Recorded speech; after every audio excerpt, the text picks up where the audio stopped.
Hello students, आज हम BSc part second के फिजिक्स का द्वितीय प्रश्न पत्र मैथमेटिकल फिजिक्स का आज हम नया चैप्टर शुरू करेंगे। चैप्टर का नाम है आपेक्षिकीय गतिकी। तो आपेक्षिकीय गतिकी में आज हम बात करते हैं चतुर्विम संवेग संरक्षण की, तो फोर मोमेंटम कंजर्वेशन। तो देखो, हम जानते हैं कि दो बिंदुवत द्रव्यमान कणों के टक्कर से पूर्व उनकी कुल ऊर्जा का मतलब उनकी विराम ऊर्जा और उनकी गतिज ऊर्जा दोनों मिलकर के किसका निर्माण करेंगे? दोनों मिलकर कण की कुल ऊर्जा को व्यक्त करती है। मतलब जब कण स्थिर है तो उस स्थिति के अंदर उसकी क्या होगी? उसकी विराम ऊर्जा होगी। ठीक है, विराम ऊर्जा प्लस जब गतिशील हो गया तो उसकी ऊर्जा कौन सी होगी? उसकी गतिज ऊर्जा होगी। तो विराम ऊर्जा व गतिज ऊर्जा मिलकर कुल ऊर्जा होगी।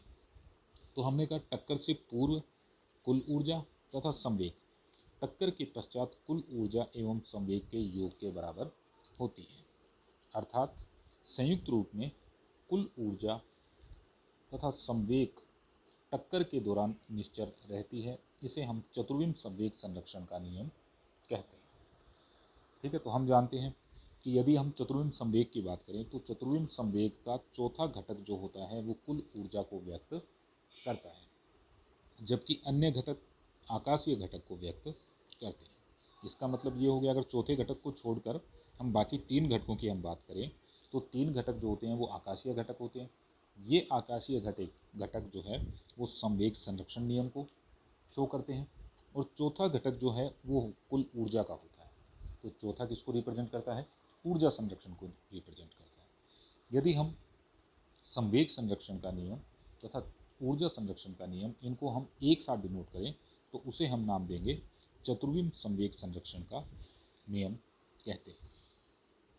तो हमने कहा, माना निर्देश तंत्र एस में दो बिंदुवत द्रव्यमान कण जो है ये टक्कर करते हैं।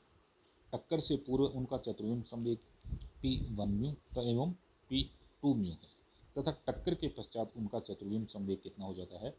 p3 म्यू व p4 म्यू हो जाता है। तो चतुर्विम संवेग संरक्षण नियम से p1 mu plus p2 mu equals to p3 mu plus p4 mu. तो हमने कहा, यदि निर्देश तंत्र S है और S में हमारे पास दो कण है, इसमें से जो पहला कण है इसका टक्कर से पूर्व संवेग p1 म्यू है और दूसरे का टक्कर से पूर्व संवेग कितना है? p2 म्यू है। इन्होंने आपस में टक्कर की। टक्कर के पश्चात जो प्रथम कण था उसका संवेग p3 म्यू हो जाता है और जो दूसरा कण था उसका संवेग कितना हो जाता है? p4 म्यू हो जाता है। तो चतुर्विम संवेग संरक्षण नियम से p1 mu plus p2 mu equals to p3 mu plus p4 mu. अब p हम जानते हैं, p म्यू क्या होता है? p म्यू पहले तीन घटक आकाशीय घटक जिसको हम स्मॉल p से डिनोट करते हैं, और चौथा घटक जो है वो ऊर्जा का घटक होता है जिसको हम रिप्रेजेंट करते हैं आयोटा EC। इसका मतलब p mu equals to p small p मतलब जो हमारा नॉर्मल संवेग होता है, और p4 चतुर्विम संवेग का चतुर्थ घटक। चतुर्विम संवेग का चतुर्थ घटक ऊर्जा के संरक्षण नियम को व्यक्त करता है, जबकि चतुर्विम संवेग के शेष तीनों घटक संवेग के संरक्षण नियम को व्यक्त करते हैं। इसका मतलब ये हुआ कि ऊर्जा संरक्षण का नियम प्लस संवेग संरक्षण का नियम दोनों मिलकर किसका निर्माण करते हैं? किसको रिप्रेजेंट करते हैं? ये रिप्रेजेंट करते हैं चतुर्विम संवेग के संरक्षण नियम को रिप्रेजेंट करते हैं।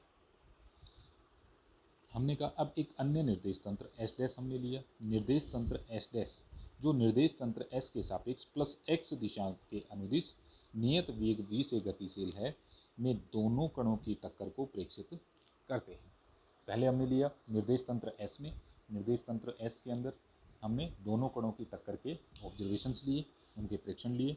अब कोई अन्य निर्देश तंत्र एस डैश है जो निर्देश तंत्र एस के सापेक्ष प्लस एक्स दिशा में, ठीक है, प्लस एक्स दिशा में मतलब ये यहाँ, ठीक है। तो हमने कहा ये जो है ये हमारी एक्स डायरेक्शन हो गई, ये एक्स। तो कण कैसे गति कर रहा है? ये इस प्रकार से, सॉरी, ये जो निर्देश तंत्र एस डैश है ये एस के सापेक्ष इस दिशा के अंदर गतिशील है। ठीक है, जो हमने एरो डिनोट किया है किसके अनुदिश गतिशील है। तो हमने कहा माना एस डैश में इन कणों के टक्कर से पूर्व चतुर्विम संवेग p1 म्यू डैश, जो पहला कण है इसका चतुर्विम संवेग p1 म्यू डैश और दूसरा संवेग है जो उसका हो गया p2 म्यू डैश, एवं टक्कर के पश्चात संवेग क्रमशः p3 म्यू डैश तथा p4 म्यू डैश हो जाते हैं।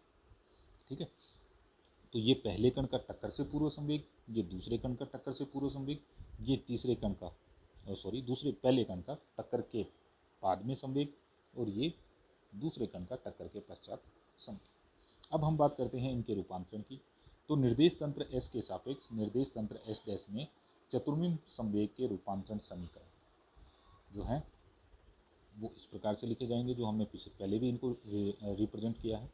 P1 mu dash equals to a mu new P1 mu, ये जो है ये एस डैश निर्देश तंत्र में चतुर्विम संवेग का प्रथम घटक, ये एस निर्देश तंत्र में चतुर्विम संवेग का प्रथम घटक, पहले कण का चतुर्विम संवेग, और ये जो हो गया ये हमारा रूपांतरण संवेग। इसी प्रकार अगर P2 म्यू डैश की बात करें निर्देश तंत्र एस डैश में दूसरे कण का चतुर्विम संवेग टक्कर से पूर्व, P2 म्यू जो है ये निर्देश तंत्र S में टक्कर से पूर्व दूसरे कण का चतुर्विम संवेग, और A म्यू म्यू जो है ये क्या हो गया रूपांतरण समीकरण। इसी प्रकार ये हमने टक्कर के पश्चात चतुर्विम संवेग के रूपांतरण समीकरण लिख लिए। अब हमने कहा समीकरण एक, कौन सी है समीकरण एक, ये जो समीकरण एक है, इस समीकरण एक में हम दोनों तरफ A म्यू से इसको क्या कर देते हैं गुणा कर देते हैं। तो ए म्यू से हमने दोनों तरफ गुणा किया, तो देखिए इक्वेशन हमें मिली ए म्यू P1 म्यू सदिश चतुर्विम संवेग, ए म्यू P2 म्यू, ए म्यू और P3 म्यू प्लस ए म्यू P4 म्यू। अब समीकरण दो जो थी, कौन सी थी समीकरण दो, ये थी।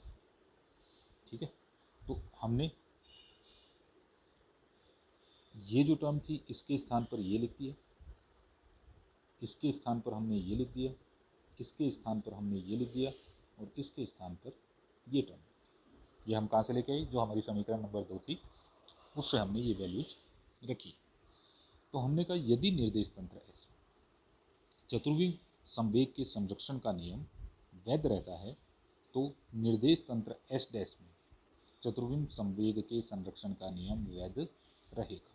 इसका मतलब यदि चतुर्विम संवेग के संरक्षण का नियम निर्देश तंत्र एस में वैध है, अगर निर्देश तंत्र एस में चतुर्विम संवेग संरक्षण का नियम लागू होता है तो निर्देश तंत्र एस डैश में भी चतुर्विम संवेग के संरक्षण का नियम वैध रहेगा।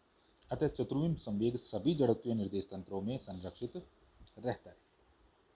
ठीक है, चतुर्विम संवेग सभी जड़त्वीय निर्देश तंत्रों में, हमने देखा एस में भी लागू है और एस डैश में भी लागू है, तो इसका मतलब सभी जड़त्वीय निर्देश तंत्रों में संरक्षित रहता है। अब हम डिफाइन करते हैं प्रयोगशाला एवं द्रव्यमान केंद्र निर्देश तंत्र। प्रयोगशाला एवं द्रव्यमान केंद्र निर्देश तंत्र, laboratory and centre of mass frame of reference. तो इसको डिफाइन करने के लिए हमने सबसे पहले बात करते हैं द्रव्यमान केंद्र निर्देश तंत्र की। द्रव्यमान केंद्र निर्देश तंत्र, यदि किसी जड़त्वीय निर्देश तंत्र का मूल बिंदु विलगित निकाय के द्रव्यमान केंद्र पर स्थित हो, या यूं कहें कि किसी निर्देश तंत्र का मूल बिंदु यदि किसी विलगित निकाय के द्रव्यमान केंद्र से जुड़ा हो तो उस निर्देश तंत्र के सापेक्ष द्रव्यमान केंद्र सदैव स्थिर रहेगा, अर्थात Vc इक्वल्स टू 0। इस प्रकार के निर्देश तंत्र को द्रव्यमान केंद्र निर्देश तंत्र या सी निर्देश तंत्र या CM निर्देश तंत्र कहते हैं। ठीक है, तो हमने इसको किस प्रकार से डिफाइन किया, हमने कहा यदि किसी जड़त्वीय निर्देश तंत्र का मूल बिंदु विलगित निकाय के द्रव्यमान केंद्र पर स्थित हो या द्रव्यमान केंद्र से जुड़ा हो तो उस निर्देश तंत्र के सापेक्ष द्रव्यमान केंद्र सदैव स्थिर रहेगा, अर्थात Vc इक्वल्स टू 0। इस प्रकार के निर्देश तंत्र को द्रव्यमान केंद्र निर्देश तंत्र कहते हैं। जैसे हमने कंसीडर कर लिया कि एक हमारी बैलगाड़ी है, ठीक है।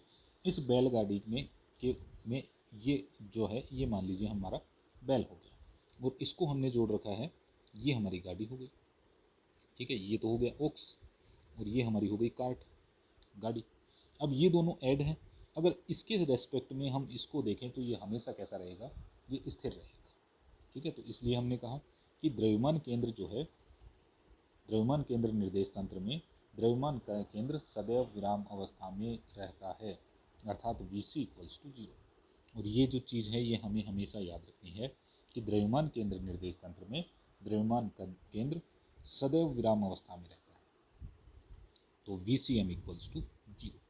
तो इसे हमने क्या नाम दिया, इसे हमने नाम दिया द्रव्यमान केंद्र निर्देश तंत्र। अब हम आगे बात करते हैं द्रव्यमान केंद्र निर्देश तंत्र। निकाय के सभी कणों का कुल रेखीय संवेग शून्य होता है। शून्य क्यों होता है, हमने लिखा P equals to M Vc। m जितने भी कण हैं उन सब का मिलकर जो द्रव्यमान बनता है उसे हमने कैपिटल M से डिनोट किया, ठीक है। P equals to M Vc, Vc equals to 0, तो P इक्वल्स टू कितना हो गया, 0। तो द्रव्यमान केंद्र निर्देश तंत्र में निकाय के सभी कणों का कुल रेखीय संवेग शून्य होता है। इस कारण सी निर्देश तंत्र को शून्य संवेग निर्देश तंत्र भी कहते हैं। इस कारण सी निर्देश तंत्र को शून्य संवेग निर्देश तंत्र भी कहते हैं। प्रयोगशाला से संलग्न निर्देश तंत्र को प्रयोगशाला निर्देश तंत्र कहते हैं, ठीक है। जो निर्देश तंत्र लेबोरेटरी से जुड़ा हुआ है, ठीक है, उसे हम क्या नाम देंगे, उसे हम प्रयोगशाला निर्देश तंत्र कहते हैं।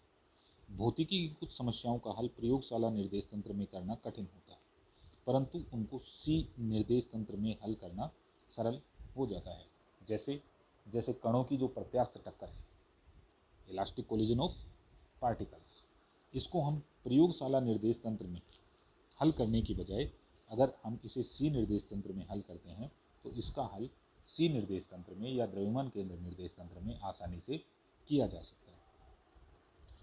हमने कहा माना प्रयोगशाला निर्देश तंत्र विराम द्रव्यमान m1 के कण का संवेग p1 है, तो हमने मान लिया कि प्रयोगशाला निर्देश तंत्र में विराम द्रव्यमान m1 के कण का संवेग p1 तथा ऊर्जा E1 है।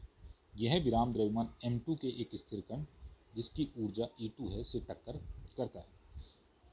सी निर्देश तंत्र में इन कणों के संवेग तथा ऊर्जाएं क्रमशः P1' E' एवं P2' E' है। तो इन राशियों के चतुर्विम संवेग संरक्षण नियम के द्वारा हम ज्ञात कर सकते हैं। तो हमने कहा चतुर्विम संवेग संरक्षण का नियम P1 mu plus P2 mu equals to P1 mu dash plus P2 mu dash, जो हमने ऊपर प्रूव किया था एस और एस टेस्ट के। चूँकि सी निर्देश तंत्र में निकाय का कुल आकाशीय संवेग शून्य के बराबर है, इसलिए P1 dash plus P2 dash equals to 0 के बराबर होगा। तो हमें ये याद रखना है कि सी निर्देश तंत्र में कणों का कुल रेखीय संवेग जो है वो शून्य होता है।